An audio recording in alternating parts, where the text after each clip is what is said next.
ವಿಶೇಷವಾಗಿ ಹೇಳಬೇಕಂದ್ರೆ ಹೆಣ್ಮಕ್ಳಿಗೆ ಸಂಜೆ ಕತ್ತಲಾಗೋದಕ್ಕಿಂತ ಮುಂಚೆ ಜನರಲ್ ಶಿಫ್ಟಲ್ಲಿ ಕಳಿಸ್ಬೇಕು. ಆದರೆ 8-9 ಗಂಟೆ ಕೆಲಸ ಮಾಡಿಸ್ಕೊತಾರೆ. ಓವರ್ ಡ್ಯೂಟಿ ಇವ್ರಿಗೆ ಏನಾದ್ರೂ ಅವ್ರಿಗೆ ಎಕ್ಸ್ಟ್ರಾ ಮಾಡಿರೋ ಸಮಯಕ್ಕೆ ದುಡ್ಡು ಕೊಟ್ಟಿರಲ್ಲ, ವಿಶ್ರಾಂತಿ ಸಹ ಕೊಟ್ಟಿರಲ್ಲ. ಬರೀ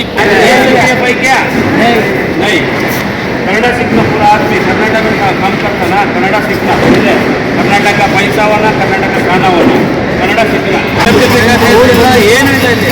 ಗಾಡಿ ಕೊಡಲ್ಲ, ಬ್ಯಾಲೆನ್ಸ್ ಎಳಿತಾರೆ ನೋಡಿ, ಯಾವ ಥರ ಸೇಫ್ಟಿನೇ ಇಲ್ಲ. ಅಲ್ಲ ಯಾಕೆ ESPF ಇಂದಿರ ನೀವು ಇದು ಮಾಡ್ತಿರೋದು? ದುರ್ಬಳಕೆ ಕಾರ್ಮಿಕರನ್ನ ಅವ್ರಿಗೇನಾದ್ರೂ ಹೆಚ್ಚು ಕಮ್ಮಿ ಆದರೆ, ಅವ್ರ ಜೀವನಕ್ಕೆ ಹೆಚ್ಚು ಕಮ್ಮಿ ಆದರೆ ಇಲ್ಲಿ ಯಾವನೋ ಬಿದ್ದು ಅವನೊಬ್ಬಿಟ್ಟು ಲಕ್ಷಾಂತರ ರೂಪಾಯಿ ಕಟ್ಟಬೇಕು ಹಾಸ್ಪಿಟ್ಲಿಗೆ. ಒಂದು ಟ್ರೇ ಹಾಕ್ಕೊಂಡು ನಿಮ್ಮ ಕಾಲ ಮೇಲೆ ಹಾಕ್ತೀನಿ, ಆ ಥರ ಇಲ್ಲ. ಇರಿ ಸರ್, ಖಾಲಿ ಟ್ರೇ ಹಾಕ್ಕೊಂಡು ತಲೆ ಮೇಲೆ ಹಾಕ್ತೀನಿ, ನೀವು ನೋವಾಗುತ್ತೆ ಇಲ್ವಾ?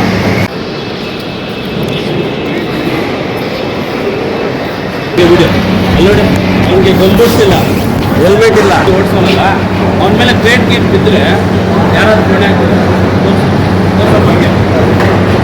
ನೋಡಿ ನೋಡಿ ನೋಡಿ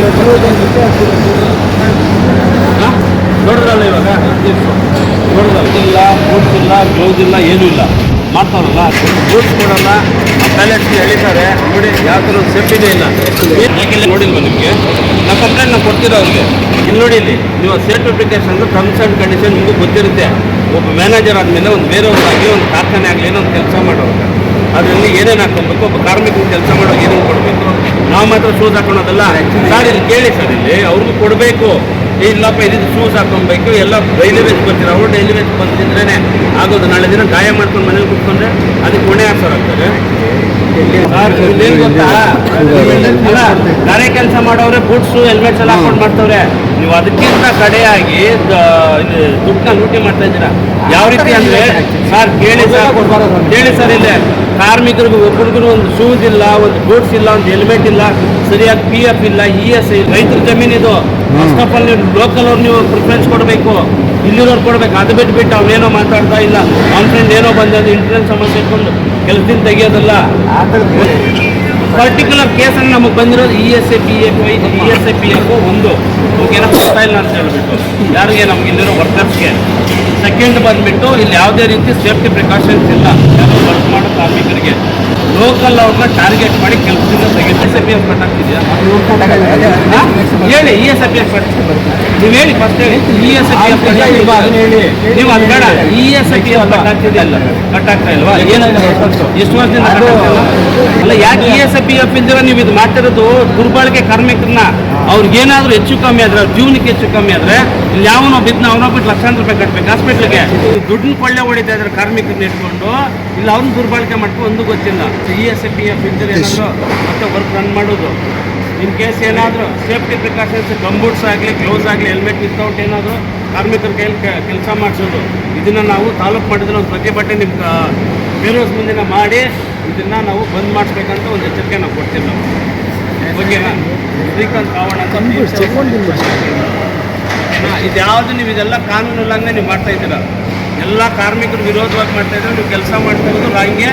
ನೀವು ಅವ್ರನ್ನ ಬರೀ ದನ ಹಸುಗಳ ಥರ, ಅವ್ರನ್ನ ಜಾನುವಾರುಗಳ ಥರ ನೀವು ಅವ್ರನ್ನ ಬಳಸ್ಕೊತಾ ಇದ್ದೀರಾ.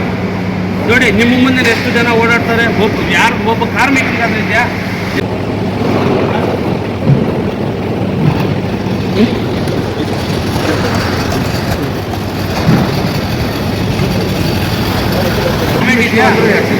ನಾರ್ಮಲ್ ಶೂ ಒಂದು ಪ್ಯಾಲೆಟ್ ಬಿದ್ದರೆ ಸರ್ ಸರಿನಾ, ಖಾಲಿ ಒಂದು ಟ್ರೇ ಹಾಕ್ಕೊಂಡು ನಿಮ್ಮ ಕಾಲ ಮೇಲೆ ಹಾಕ್ತೀನಿ, ಆ ಥರ ಇಲ್ಲ. ಇರಿ ಸರ್, ಖಾಲಿ ಟ್ರೇ ಹಾಕ್ಕೊಂಡು ತಲೆ ಮೇಲೆ ಹಾಕ್ತೀನಿ, ನೀವು ನೋವಾಗುತ್ತೆ ಇಲ್ವಾ?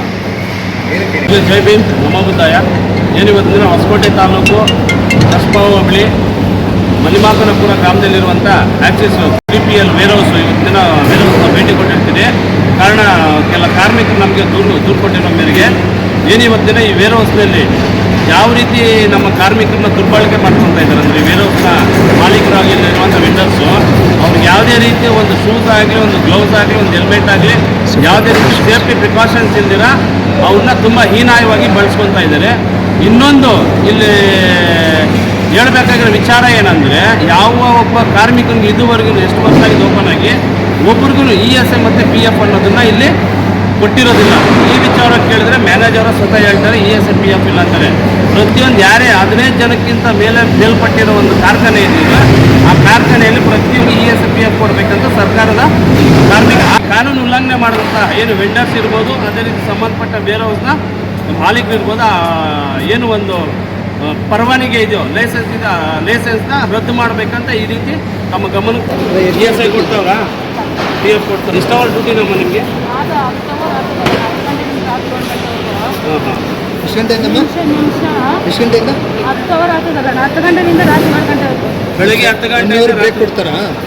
20 ನಿಮಿಷನ ಬಿಡೋದು, 1:30 ಬಿಟ್ಟರೆ 2 ಗಂಟೆಗೆ ಹಂಗೆ. ಬರೀ ಬೆಳಗ್ಗೆ 10 ಗಂಟೆಯಿಂದ ಸಂಜೆ 7 ಗಂಟೆವರೆಗೆ ಕೆಲಸ ಮಾಡಿಸ್ಕೊಳ್ತಾರೆ. ಅಲ್ಲಿ ನಿಮಗೆ ಬ್ರೇಕ್ ಎಷ್ಟೊತ್ತು ಕೊಡ್ತಾರಮ್ಮ? 1:30 ಬಿಡ್ತಾರೆ, 2 ಗಂಟೆಗೆ ಹಂಗೆ. 2 ಗಂಟೆ ಅಷ್ಟೇ. ಅದ್ರ ಒಳಗಡೆ ಬಿಡೋಲ್ಲ ನಿಮಗೆ. ಜಾಸ್ತಿ ಅವರ್ ಮಾಡಿದ್ರೆ ದುಡ್ಡು ಕೊಡೋಲ್ಲ ಅವರು.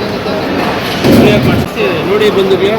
ಏನು ಬೆಳಗ್ಗೆ 10 ಗಂಟೆಗೆ ಬಂದರೆ ರಾತ್ರಿ 7 ಗಂಟೆ ಆದರೂ ಆಯಿತು, ಇಲ್ಲ 8 ಗಂಟೆ ಆದರೂ ಆಯಿತು, 9 ಗಂಟೆ ಆದರೂ ಆಯಿತು, ನಿಮ್ಗೆ ಯಾವುದೇ ರೀತಿಯ ಸುರಕ್ಷಿತ ಕ್ರಮ ಸಹ ಇರೋದಿಲ್ಲ ಕೆಲಸ ಮಾಡೋರಿಗೆ. ವಿಶೇಷವಾಗಿ ಹೇಳಬೇಕಂದ್ರೆ ಹೆಣ್ಮಕ್ಳಿಗೆ ಸಂಜೆ ಕತ್ತಲಾಗೋದಕ್ಕಿಂತ ಮುಂಚೆ ಜನರಲ್ ಶಿಫ್ಟಲ್ಲಿ ಕಳಿಸ್ಬೇಕು. ಆದರೆ 8-9 ಗಂಟೆ ಕೆಲಸ ಮಾಡಿಸ್ಕೊತಾರೆ. ಓವರ್ ಡ್ಯೂಟಿ ಇವ್ರಿಗೆ ಏನಾದರೂ ಅವ್ರಿಗೆ ಎಕ್ಸ್ಟ್ರಾ ಮಾಡಿರೋ ಸಮಯಕ್ಕೆ ದುಡ್ಡು ಕೊಟ್ಟಿರಲ್ಲ, ವಿಶ್ರಾಂತಿ ಸಹ ಕೊಟ್ಟಿರಲ್ಲ. ಬರೀ 20 ನಿಮಿಷ ಬೆಳಗ್ಗೆ 10 ಗಂಟೆ ಬಂದರೆ ಸಂಜೆ ಕೆಲಸ ಮಾಡಿ 20 ನಿಮಿಷ ಕೆಲಸ ಕೊಡ್ತಾರೆ. ನೋಡಿ ಇವ್ರಿಗೂ ಅಷ್ಟೇ ಯಾವುದೇ ಥರ ಸೇಫ್ಟಿ ಪ್ರಿಕಾಷನ್, ಶೂಸ್ ಇರಲ್ಲ, ಹೆಲ್ಮೆಟ್ ಇರಲ್ಲ, ಏನಿರಲ್ಲ. ಈ ಥರ ಕ್ರೇಟ್ಸ್ ಏನಾದರೂ ನೋಡಿ ಕಾಲ ಮೇಲೆನೋ ತಲೆ ಮೇಲೆನೋ ದೊಡ್ಡ ಬಿದ್ದ ಸುತ್ತಮುತ್ತ ಈ ಕಂಪನಿ ಮಾಲೀಕರು ಹಾಕ್ತಾರೆ, ಇಲ್ಲ ಇವ್ರು ಕೆಲಸ ಮಾಡ್ತಾರೋ ವೆಂಡರ್ಸ್ ಏನಾದ್ರು ಹೊಣೆ ಹಾಕ್ತಾರೆ. ಮೊದಲು ಜೈ ಭೀಮ್. ನೋಡಿ ಇವತ್ತಿನ ದಿನ ಈ ವೇರ್ ಹೌಸ್ಗೆ ನಾವು ಭೇಟಿ ಕೊಟ್ಟಿರ್ತೀರಿ. ನಮ್ಮ ತಂಡ ಭೀಮ್ ಸೇವಾ ಸಮಿತಿ ತಂಡ ಏನು ಇವತ್ತಿನ ಒಳಗಡೆ ನಡೀತಿರುವಂಥ ಕಾರ್ಮಿಕರಿಗೆ ನಡೀತಿರುವಂಥ ಅನ್ಯಾಯ, ಈ ಕಂಪ್ನಿಯಲ್ಲಿ ಒಂದು ESI ಆಗಲಿ PF ಆಗಲಿ ಕಾರ್ಮಿಕರಿಗೆ ಅವಧಿಗಿಂತ ಹೆಚ್ಚಾಗಿ ಕೆಲಸ ಮಾಡಿಸ್ತಾ ಇದ್ದಾರೆ. ಪ್ಲಸ್ ಯಾವುದೇ ರೀತಿ ವಿಶ್ರಾಂತಿ ಸಹ ಇರಲ್ಲ. ಹೆಣ್ಮಕ್ಳಿಗೆ ಬೆಳಗ್ಗೆ 10 ಗಂಟೆಯಿಂದ ಸಂಜೆ 5 ಒಳಗಡೆ ಮನೆಗೆ ಕಳಿಸ್ಬೇಕು ಜನರಲ್ ಶಿಫ್ಟಾಗಿ. ಆದರೆ ಅದು ಇಲ್ಲ, ಬೆಳಗ್ಗೆ 10 ಗಂಟೆಗೆ ಬಂದರೆ ಸಂಜೆ 10 ಆದರೂ ಆಯಿತು, 9 ಆದರೂ ಆಯಿತು, ಈ ರೀತಿ ಇದೆ. ಮತ್ತು ಯಾವುದೇ ರೀತಿ ಸುರಕ್ಷತಾ ಕ್ರಮ ಇರಲ್ಲ. ಇವತ್ತಿನ ದಿನ ಒಳಗಡೆ ಹೋಗಿ ಏನು ಪ್ರತಿಯೊಂದನ್ನು ಅಲ್ಲಿ ಒಂದು ಮಾಹಿತಿ ಏನೇನು ನಡೀತಿದೆ ಸಂಪೂರ್ಣ ಮಾಹಿತಿ ನಾವು ವಿಡಿಯೋ ಮಾಡಿರ್ತೀರಿ. ಅದೇ ರೀತಿ ಏನು ಸಂಬಂಧಪಟ್ಟ ಅಧಿಕಾರಿಗಳು ಶೀಘ್ರವಾಗಿ ಈ ಸ್ಥಳಕ್ಕೆ ಭೇಟಿ ಕೊಟ್ಟು, ಈ ಒಂದು ವೇರ್ ಹೌಸ್ ಭೇಟಿ ಕೊಟ್ಟು, ಏನು ಸಂಬಂಧಪಟ್ಟಂಥ ಏನು ವೆಂಡರ್ಸ್ ಆಗಲಿ ಈ ಒಂದು ವೇರ್ ಹೌಸ್ನ ಮಾಲೀಕರಾಗಿ ಇವ್ರ ಮೇಲೆ ಕಾನೂನು ಕ್ರಮ ಜರುಗಿಸ್ಬೇಕಂತ ತಮಗೆ ನಮ್ಮ ಭೀಮ್ ಸೇವಾ ಸಮಿತಿ ಸಂಘಟನೆಯಿಂದ ಮನವಿ ಮಾಡ್ಕೊತಾ ಇದ್ದೀವಿ. ಇದು ವೇರ್ ಹೌಸು, ಈ ವೇರ್ ಹೌಸ್ಗೆ ಏನು ವೇರ್ ಹೌಸ್ ಹೆಸರೇ ಇಲ್ಲ, ನಾಮಫಲಕನೇ ಇಲ್ಲ. ಒಳಗಡೆ ಅದೇನು ಬಿಸ್ನೆಸ್ ಮಾಡ್ತಾರೋ ಇಲ್ಲ ಏನು ದಂಧೆ ಮಾಡ್ತಾರೋ, ಕಾರ್ಮಿಕರನ್ನ ಇಟ್ಕೊಂಡು ಜೀತದಾಳ ಕಟ್ಟಾಕೊಂಡು ಕೆಲಸ ಮಾಡ್ತಾರೋ, ಹೇಳೋರು ಕೇಳೋರು ಯಾರೂ ಇಲ್ಲ ಅಂತ ಈ ರೀತಿ ನೋಡಿ ಮೇಲೆ ಯಾವುದೇ ಆಗಲಿ ಒಂದು ಹೆಸರು ಸಹ ಇರಲ್ಲ ವೇರ್ ಹೌಸ್ ಮೇಲೆ. ಇನ್ನು ಇದನ್ನು ಸಂಬಂಧಪಟ್ಟ ಅಧಿಕಾರಿ ದಯವಿಟ್ಟು ಬಂದಿದ್ದಕ್ಕೆ ಭೇಟಿ ಕೊಡಬೇಕು.